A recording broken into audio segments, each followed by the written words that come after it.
Christian parenting. As a homeschool mom, you have probably experienced some pushback to it. You are not immune to the negativity, the questions, and possibly maybe the talking about you doing this and the questions that are just the same over and over again. And we encounter this. Let me tell you the story. A friend was telling me she was at the doctor, and when the appointment was kind of done and maybe there was a nurse around, either way, the doctor kind of leaned over and said to her, "My husband and I are thinking about homeschooling our kids," just kind of whispered to her, "Do you think we should do it?" And all of her kids were younger than even would be compulsory school age. And of course, my friend was like, absolutely. But it was just like, there's a stigma to it. And I said, we were like, well, probably also because she's thinking she would homeschool full time and have to leave the practice. So a little bit of whispering that she's thinking about that. But so that others aren't like, oh, she's leaving before she actually announces that. But there tends to be a lot of hush-hush kind of tones that we use when we're thinking about homeschooling, which makes me so sad. But I understand in that scenario, you kind of need to keep things on the down low a little bit until there's actually maybe a formal announcement or decision. But this doctor was just thinking about this and really considering it. And there are many comments that come up, and they tend to always be the same. But today we're going to talk about, and I don't know if you've encountered this one or not, but if you have not, be prepared. It might come out at some point, but I feel like also it's not just that someone's going to directly say this to you, they're thinking it. And I think that when we realize that possibly they might be thinking it, we can approach and we can deal with that relationship a little bit better. So today let's talk about, are you, as a homeschool parent, are you being selfish by homeschooling your children? Welcome to Little by Little Homeschool Podcast. I am your host, Leigh Nguyen, who is super excited that you are here for this episode. Thank you for joining me, listening to this episode, maybe others. There are a lot of episodes. So I think that any topic you are thinking about, you can probably scroll back and find the answer to those, or just go into the search bar of your podcast app, type in Little by Little Homeschool, and then maybe one or two keywords of what you're looking for, and a whole list of episodes should pop up. Maybe just use the filter of episodes, and that should help you out. But I am let's say I was a very hesitant homeschool mom until God called us, and then I jumped in with 2 feet, and we've got, my husband and I have 2 graduates and one that is almost there. We are currently planning a graduation party for him, and it's bittersweet. It's been so good, and I'm so glad I did it, and that's why I do this podcast. So let's jump into today's episode. But first, I have an announcement. Little by Little Homeschool Conference is happening this year for 2026. We are so excited and planning so much behind the scenes, and officially all the details will be released starting next week. So on Monday, May 4th, we're going to start rolling out the details of the date and the time and the venue. And then, last but not least, the speakers. Conference tickets will go on sale the following Monday on May 11th, which is actually the day after Mother's Day. So possibly if you're thinking about coming, maybe you can say to your husband, hey, you don't have to get me anything for Mother's Day. Get me a ticket for the conference, and I am okay receiving that gift the day after Mother's Day. But watch for details and everything. The best way to find out and to get all that information to keep up with it is to be on the email list. I will put the link in the show notes for that specific conference email list so that you can then get that information and it'll be straight to your inbox. Make sure that you mark it as you wanting it in your inbox and not in your spam or promotions or what other inbox that it happens to pop into, so that hopefully then you get it each week. But join that conference email list, and next Monday we will start releasing the exciting details. Now, this episode title has a question, and I am just going to give you straight the answer. It's a short and simple and, well, I don't know, simple. We're going to get into it. But it is a short answer to the question of, are you being selfish by homeschooling your children? And then I'm going to support it and give you some encouragement and some ways to be able then to continue with the homeschooling with these couple of main ideas that I'm going to give you in just a minute. So the short answer of, are you being selfish by homeschooling your children? If it's selfish to want to provide your children with a childhood at home, with providing them with an individualized education, and providing them with a gospel-centered living 24/7, then the answer is yes. Yes, you're being selfish by homeschooling your children. And I don't have a problem with that kind of selfishness, but let's kind of unpack this a little bit from a biblical point of view. Just like anger is not necessarily a sin, don't let it lead you into sin. You could be upset and angry about something, some type of injustice. But do you allow that to lead you into sin? So same with the selfishness. Don't let this selfishness lead you to sin, meaning don't let it lead you to pride or to arrogance, into those areas that are going to be sinful and that are going to take you down a different path, a different way of relating and looking at people, and just a heart that is not in line with the way God wants you to live as a homeschool mom. So you can say, yes, I'm being selfish because I want to provide my children with these three things. However, just be careful. There is a line. There is a line that can be crossed, and it can lead to sin, which I see a lot of when it comes to pride or arrogance. And listen, I'm over here raising my hand too. I want every Christian family to homeschool, but that's not everybody's decision. I don't know all the nuance and all the stories and everybody's situation. So maybe it is not possible for some, but I honestly believe that it is possible for many more that are actually homeschooling. And I can sometimes get, like, come on, guys, let's do this. What do and I look at how my kids have accomplished and done. And of course, every parent loves their kids and are excited about their accomplishments and the things that they have done in their education. So I can very easily fall into the pride and the arrogance of this selfishness.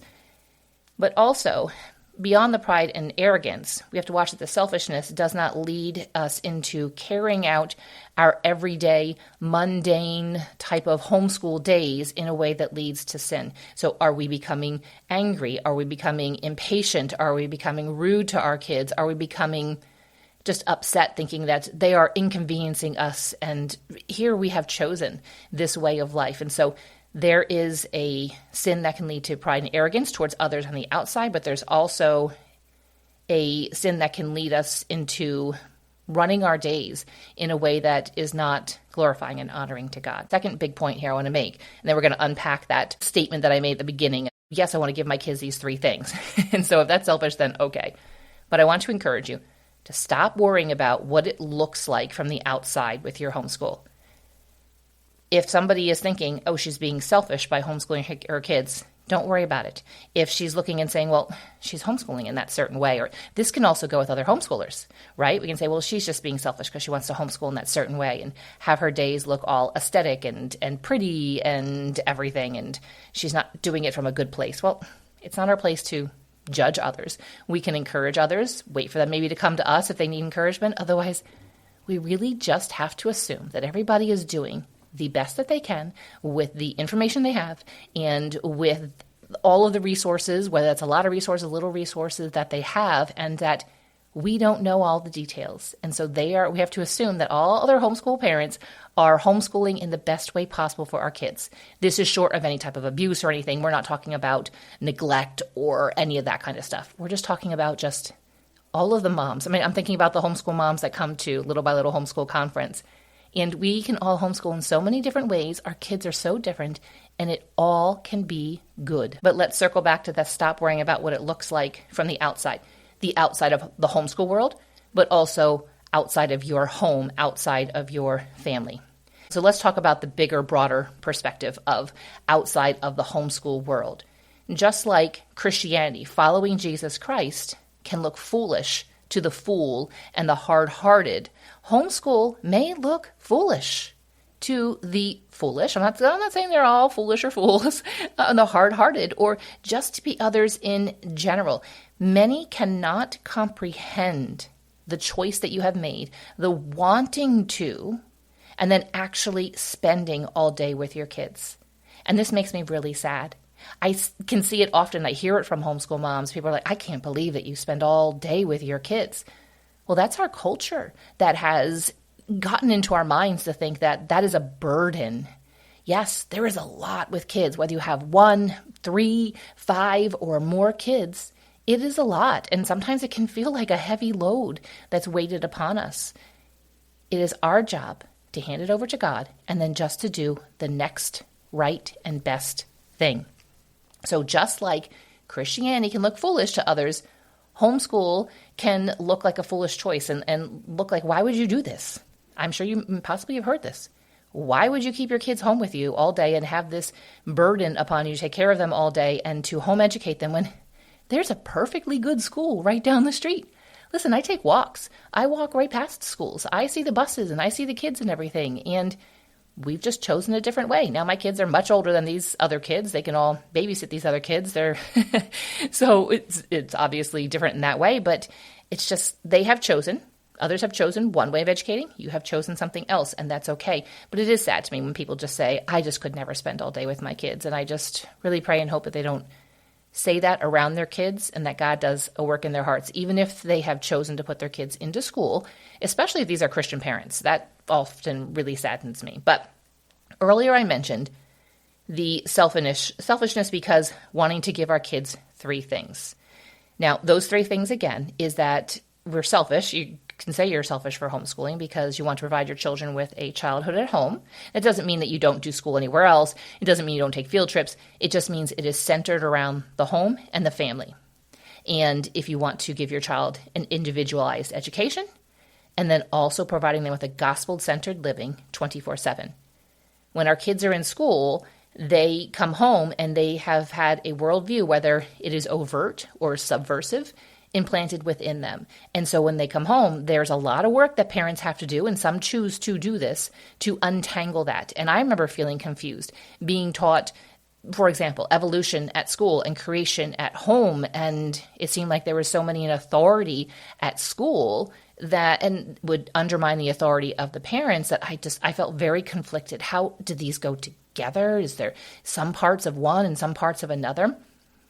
And so if we are providing our children with a biblical worldview, individualized education at home, we don't have to do that unraveling and then untangling after 7 hours of them being away and getting all that information and having to take that all apart afterwards. Now, those 3 things should come from a pure heart, and it should be an outflow of wanting those 3 things for our kids, and that it should then we should raise our kids from an outflow of a pure heart, not necessarily the selfishness that we think of. Oftentimes we can be like, oh, you're so selfish, and it's a negative thing. We're going to look at this as a positive thing, because by maybe that desire to want to spend our days with our kids, providing them with those 3 things, that we're actually giving them something really good. And it is an outflow of that pure heart that we have to provide our children with a solid foundation by spending their days with us at home, and obviously, again, wherever you decide to go as a family and how you decide to spend your time. And so I want to real quick break down those 3 things. So again, I said, yes, if it's selfish to want to provide your children with a childhood at home, let's break that down. We've talked about that multiple times here on the podcast. And my kids, so my youngest is 18, all 3 of them are like, wow, it was so good to just have a childhood and not have that stress, because they have kids that they're friends with that are in school, and just the stress of all of that and just the innocence that was able to give them because there wasn't a constant influence of other kids. Mostly it's the other kids, that they were able just to spend their days just frolicking at some points in our lives. And even though for my family, we have moved a couple of times and their childhood in different homes was characterized by, there's maybe different ways that we were home educating and the different ways that our family was living and different focuses that we have, it still provided them just with that freedom to have that home base and to be home more than being away, and the opportunity to have more time for free time, for play, for just being a child. The second thing I said was about providing them with an individualized education. We've also talked about this countless times. Again, like I mentioned in the introduction, you can go and search for specific topics, and there'll probably be something that has to do with an individualized education. But we get to look at the child right in front of us right now and say, what is the best math program for them this year? And you've probably done this. I've done this. I have changed math programs depending upon whether I'm like, they're just not getting it from this. Or, you know what? I feel like they need something maybe a little bit more independent. They're ready for that. Let's give them another program that's a little bit more independent. And I remember doing that specifically with one of my kids. And then halfway, 3/4 through the year, I was like, this is not working. And then switching again. So it's looking at the child, and that's right in front of you, what is best for them. But then when you do your family learning, what is best for us to learn all together as a family? And there is no other way of giving a child such an individualized education than homeschool. The ratio of parent/teacher to child is one-to-one, even if you have multiple children, because you can sit down, you can look into your child's eyes, and you can explain how addition works or subtraction works. You can explain maybe some scientific concept that they're not understanding. You can talk about all the things with them, and you can meet their needs right where they are at. Whether they are excelling, you might say, okay, this child is very gifted in this specific area. How can I help them to broaden their knowledge? How can I help them to take a couple steps forward? They don't have to be held back. And then maybe in some areas they might be struggling, and you can say, you know what, we're just going to take a couple steps or a step back, and we're going to slow it down because it's more important for them to understand and get this foundation. And the third thing I mentioned was providing them with a gospel-centered life 24/7. Now, hopefully they're sleeping, maybe 8 to 10 hours at least at night. So maybe it's not 24/7, but still, if they get up in the middle of the night, you are who you are because of Jesus within you. The Holy Spirit's going to guide you to be okay with that nighttime interruption of, I'm thirsty, or Mom, I just threw up. My kids and I still laugh about that.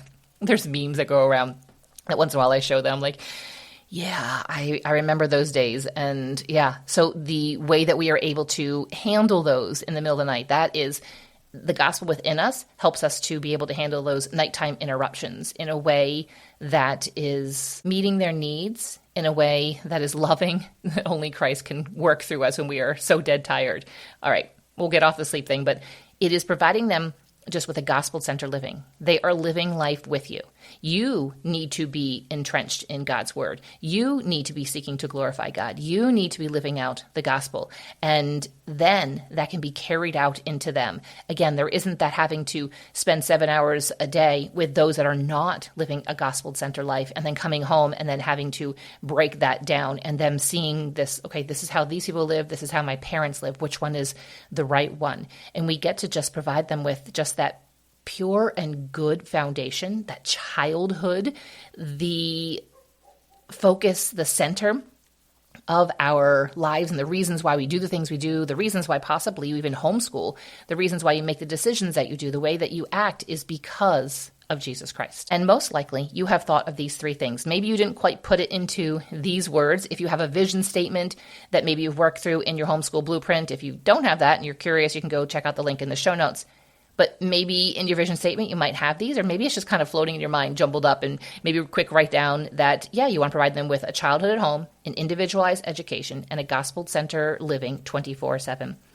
You probably homeschool for these reasons.